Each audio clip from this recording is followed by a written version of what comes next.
আসসালামু আলাইকুম প্রিয় শিক্ষার্থীরা, আজ আমি তোমাদেরকে সাফিক্স এবং প্রিফিক্স শেখাবো খুব সহজে ইনশাল্লাহ। আর এই সাফিক্স প্রিফিক্স শেখার জন্য সর্বপ্রথম তোমাদের কিছু মৌলিক ধারণা থাকতে হবে, বেসিক ধারণা। সেই ধারণাগুলি যদি না থাকে তাহলে তোমরা সাফিক্স প্রিফিক্স পরীক্ষার সময় আনসার করতে পারবে না। তো শুরু করা যাক। আমরা সর্বপ্রথম জেনে নেব আসলে সাফিক্স কি, প্রিফিক্স কি। তো আমি এখানে এক্সাম্পল দিয়ে বোঝাবো খুব সহজেই, যাতে তোমরা সহজে বুঝতে পারো, সংজ্ঞার প্রয়োজন নেই। তো আমি এখানে একটা ওয়ার্ড আগে থেকেই তুলে নিয়েছি, অনেস্ট। এই অনেস্টের সাথে আমি এই লাল কালি দিয়ে লিখলাম ওয়াই যুক্ত করলাম। তো অনেস্টের শেষে আমি ওয়াই যুক্ত করেছি। এই ওয়াইটা হলো সাফিক্স।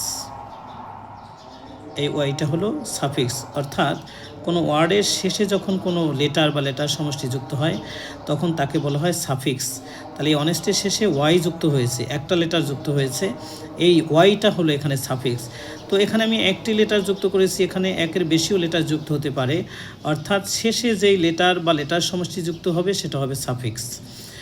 আর 2 নম্বরে যদি আমরা খেয়াল করি, সেখানেও আমি সেই অনেস্টই লিখেছি, উপরে অনেস্ট ছিল, এখানেও সেই অনেস্ট ওয়ার্ডটি লিখেছি। তো আমি এটার শুরুতে ডিজ যোগ করলাম, শুরুতে আমি ডিজ যোগ করেছি। এই ডিজ হলো প্রিফিক্স, অর্থাৎ কোনো ওয়ার্ডের শুরুতে যখন এক অথবা একাধিক লেটার যুক্ত হয় তখন তাকে বলা হয় প্রিফিক্স। যদি আমরা আরও সহজে বুঝতে চাই যে কোনো ওয়ার্ডের শেষে যখন কোনো কিছু যুক্ত হয়, একটা লেটার অথবা একটার বেশি লেটার, ওই লেটার বা লেটার সমষ্টিকে বলা হয় সাফিক্স। আর কোনো ওয়ার্ডের শুরুতে যখন কোনো লেটার বা লেটার সমষ্টি যুক্ত হয় তখন তাকে বলা হয় প্রিফিক্স। তাই শুরুটাকে বলবো প্রিফিক্স, আর শেষে যেটা যুক্ত হয় সেটাকে বলবো সাফিক্স। আর এই সাফিক্স প্রিফিক্সে পার্টস অফ স্পিচের 4টি প্রকার নিয়ে আলোচনা করে। সেই 4টি প্রকার আমি এখানে লিখে দিচ্ছি। 1 নম্বরে হলো নাউন, 2 নম্বরে হলো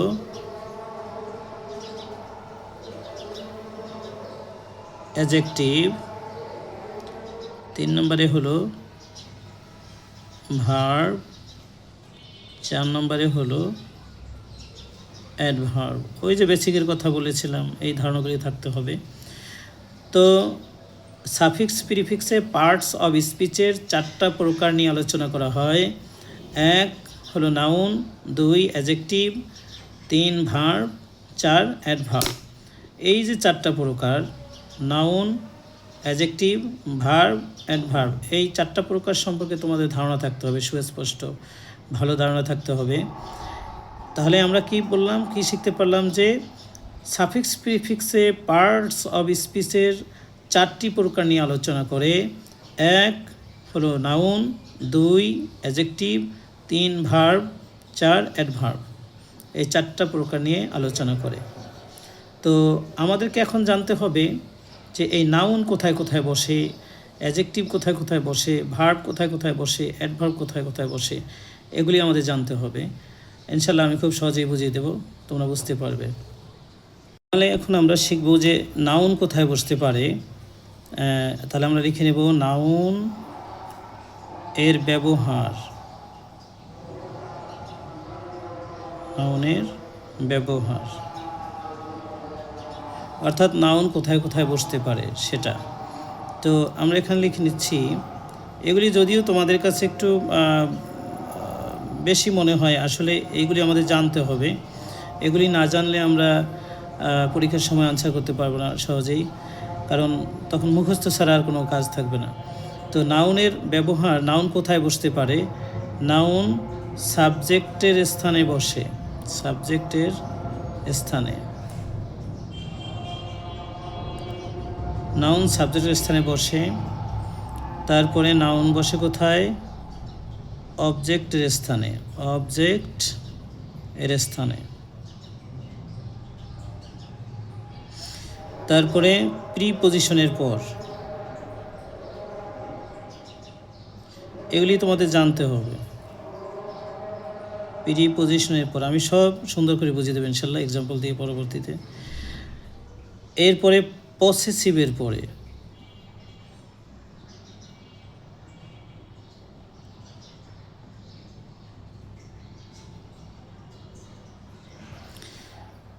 ডেমনস্ট্রেটিভের পরে,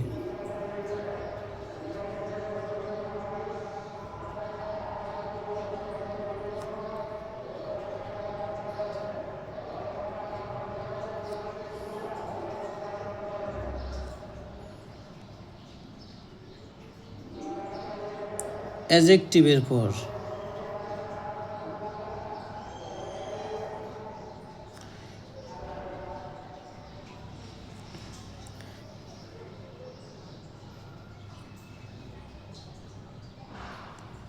এর মাঝখানে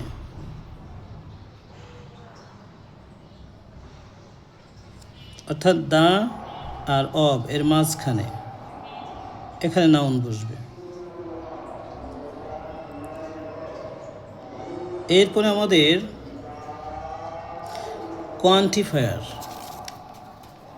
কোয়ান্টিফায়ারের পরে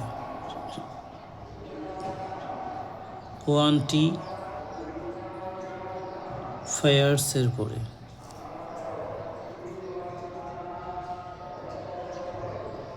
তাহলে আমরা কি শিখেছি? সাবজেক্টের পর সাবজেক্টের স্থানে নাউন বসে, অবজেক্টের স্থানে নাউন বসে, প্রিপোজিশনের পর নাউন বসে, পসেসিভের পর নাউন বসে, ডেমনস্ট্রেটিভের পর নাউন বসে, অ্যাডজেক্টিভের পর নাউন বসে, দা এবং অবের মাঝখানে নাউন বসে, কোয়ান্টিফায়ার্সের পর নাউন বসে, এরপরে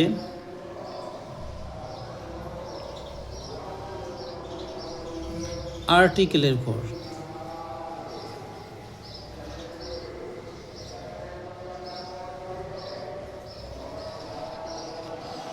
এগুলির পরে নাউন বসে। তো এখন পসেসিভকে আমি এখানে লিখে দিচ্ছি, কারণ অনেকেই জানে না পসেসিভ কি। তো আমি এখানে লিখে দিচ্ছি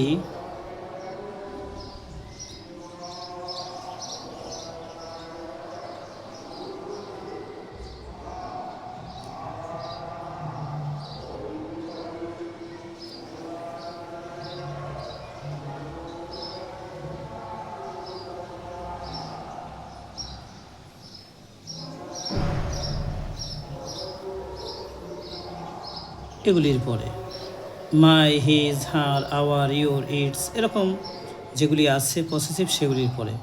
ডেমনস্ট্রেটিভ কি সেগুলো আমি লিখে দিচ্ছি।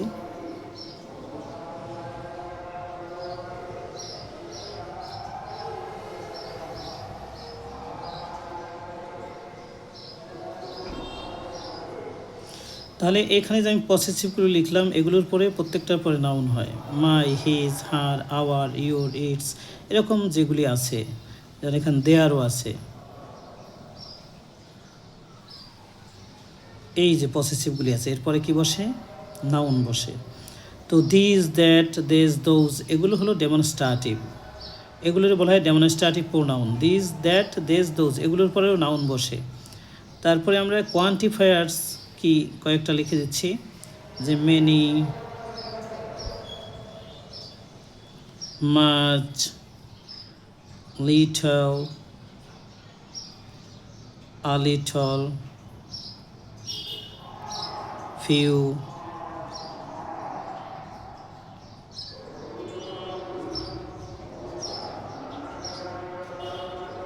a few,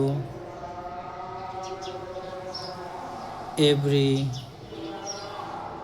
is, তারপরে আমরা আরও লিখতে পারি সাম, হ্যাঁ, নো, নন, তারপরে সংখ্যা লিখতে পারি আমরা, সংখ্যাও তো কোয়ান্টিফায়ার।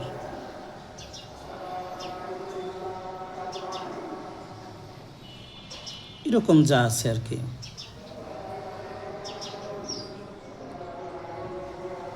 মোস্ট অর্থাৎ কোয়ান্টিফায়ার হলো যে ওয়ার্ড নাউন এর সংখ্যা বা পরিমাণকে নির্দেশ করে, যে ওয়ার্ড দ্বারা নাউন বা যে ওয়ার্ড দ্বারা নাউনের পরিমাণ বা সংখ্যাকে বোঝায়, নাউনের সংখ্যা বা পরিমাণকে বোঝায়, সেই ওয়ার্ড হলো quantifiers. Many, much, little, a little, few, a few, every, is, some, no, none, one, two এই ধরনের, ওয়ান টু বলতে বোঝাচ্ছে মানে সংখ্যা আর কি। মোস্ট এই ধরনের যেই ওয়ার্ড দ্বারা নাউনের সংখ্যা বা পরিমাণ বোঝায় সেগুলিকে বলা হয় কোয়ান্টিফায়ার্স। আর্টিকেল তো আমরা জানি। আমাদের নাউনের ব্যবহার শেষ হলো, এখন আমরা অ্যাডজেক্টিভ কোথায় কোথায় বসে সেটা নিয়ে আলোচনা করব, অর্থাৎ সেগুলি লিখে দেবো এখানে। অ্যাডজেক্টিভের ব্যবহার মানে অ্যাডজেক্টিভ কোথায় কোথায় বসে। তো অ্যাডজেক্টিভ কোথায় কোথায় বসে, এটা বেশ সহজ, মাত্র 3টা। শুধু নাউনের সময় আমাদেরকে একটু বেশি জানতে হবে। তো অ্যাডজেক্টিভ মাত্র 3টা জায়গা আমি লিখেছি এখানে, এই 3টা জানলেই হবে। তো অ্যাডজেক্টিভ কোথায় বসে? Am, is, are, was, were, seem, look, become, feel. এরপর তাহলে কোথায় কোথায় বসে? আমরা adjective am, is, are, was, were, seem, look, become, feel, এটা ফিল। এই ফিল এরপর এই ভার্বগুলির পর অ্যাডজেক্টিভ বসে। তারপরে নাউনের পূর্বে, নাউনের পূর্বে, নাউনের পূর্বে কি বসে? নাউনের পূর্বে অ্যাডজেক্টিভ বসে। এরপর আর্টিকেল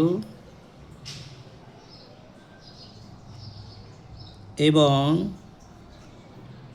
নাউনের মাঝখানে,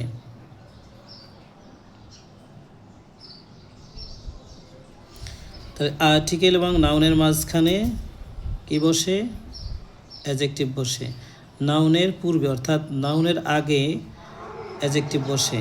M, is, are, was, were, seem, look, become, feel, এই ভার্বগুলোর পরে অ্যাডজেক্টিভ বসে।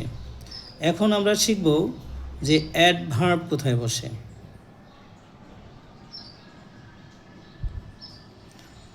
অ্যাডভার্ব, অ্যাডভার্বের ব্যবহার। প্রিয় শিক্ষার্থীরা, একটু বেশি মনে হচ্ছে, বেশি মনে হলেও ভালো। তোমরা যদি এই বেসিকগুলি জানো তাহলে তোমরা যখন আনসার করবে তখন বেশ তোমাদের কাছে ভালো লাগবে। এজন্য তোমরা দুশ্চিন্তা করো না, ইনশাল্লাহ এগুলি যদি তোমরা জানো, একটু সময় দাও, তাহলে তোমাদের সাফিক্স প্রিফিক্স পরীক্ষা আনসার করা সহজ হয়ে যাবে। তা না হলে তোমাদের মুখস্থ করে আনসার করতে হবে, যা সঠিক হতেও পারে, নাও হতে পারে। তো এখন অ্যাডভার্ব কোথায় বসে এটা আমরা শিখব।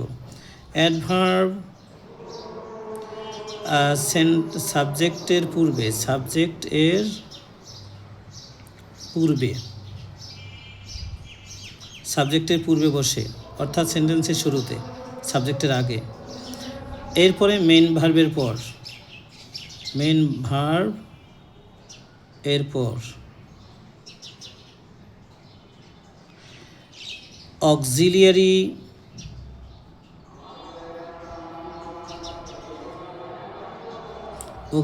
ভার্ব এবং মেইন ভার্ব এর মধ্যে। তাহলে আমরা কি শিখলাম? সাবজেক্টের পূর্বে বসে, মেইন ভার্বের পর বসে, অক্সিলিয়ারি ভার্ব এবং মেইন ভার্বের মধ্যে বসে। এরপরে সেন্টেন্সের শেষে,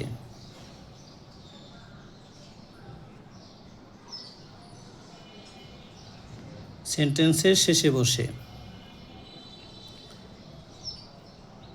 অ্যাডজেক্টিভের পূর্বে বসে।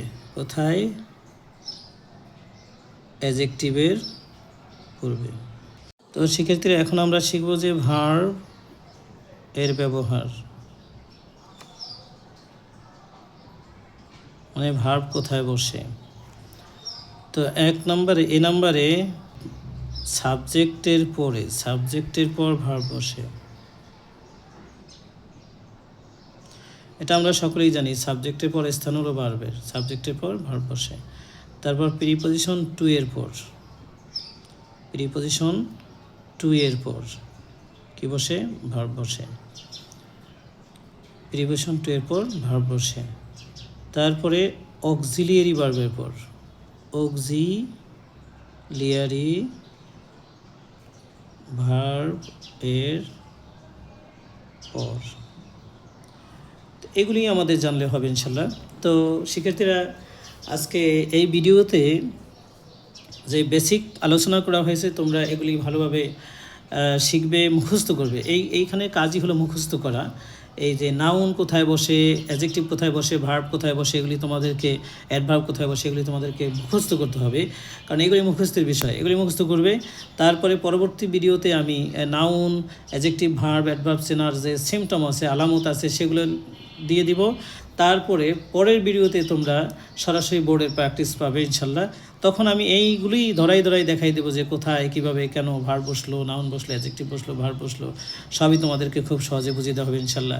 তো তোমরা এই রুলসগুলি দেখে আবার ভয় পাইও না, কারণ এগুলি তোমরা মুখস্থ করবে, কারণ এগুলি জানা ছাড়া সাফিক্স প্রিফিক্স সহজ হবে না, সাফিক্স প্রিফিক্স আনসার করতে পারবে না সহজে।